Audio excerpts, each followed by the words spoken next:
पंचतंत्र की कहानी। गाय और शेर। एक पहाड़ी के नीचे रामगढ़ नाम का एक गांव था। गांव के सारे जानवर हरी घास खाने के लिए सुबह उसी पहाड़ी के ऊपर बसे जंगल में जाते और शाम होते होते घर वापस आ जाते थे।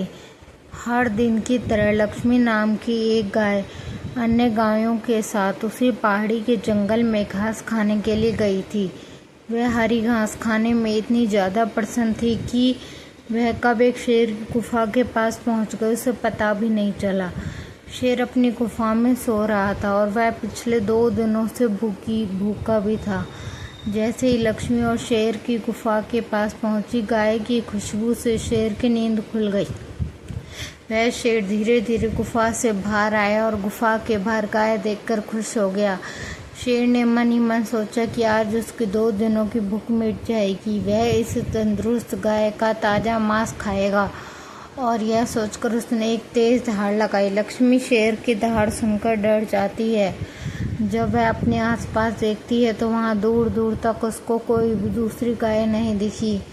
जब वह हिम्मत करके पीछे मुड़ी तो उसे सामने शेर खड़ा हुआ दिखाई दिया। उस शेर ने लक्ष्मी को देखकर फिर से दहाड़ लगाई है और लक्ष्मी से कहा, मुझे 2 दिनों से कोई शिकार नहीं मिल पा रहा था। मैं भूखा था, शायद इसलिए भगवान ने मेरा पेट भरने के लिए तुझे मेरे यहाँ पर भेजा है।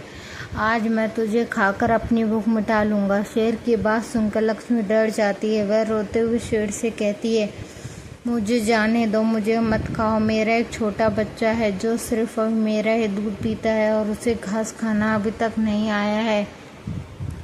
लक्ष्मी की बात सुनकर शेर हंसते हुए कहता है, तो क्या मैं अपने हाथ में आए शिकार को ऐसे ही जाने दूं?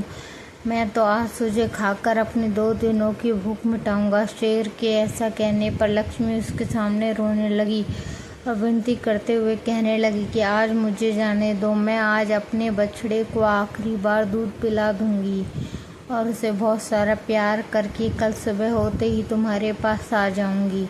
फिर तुम मुझे खा लेना और अपना भूखा पेट भर लेना। शेर लक्ष्मी की यह बात मान जाता है और धमकी देते हुए कहता है कि अगर कल तू नहीं आई तो मैं तेरे गाँव आऊँगा, फिर तुझे और तेरे बेटे दोनों को खा जाऊंगा। लक्ष्मी शेर की यह बात सुनकर खुश हो जाती है और शेर को अपना वचन देकर गांव वापस चली जाती है। गांव से वह सीधे अपने बछड़े के पास जाती है, उसे दूध पिलाती है और बहुत सारा प्यार करती है।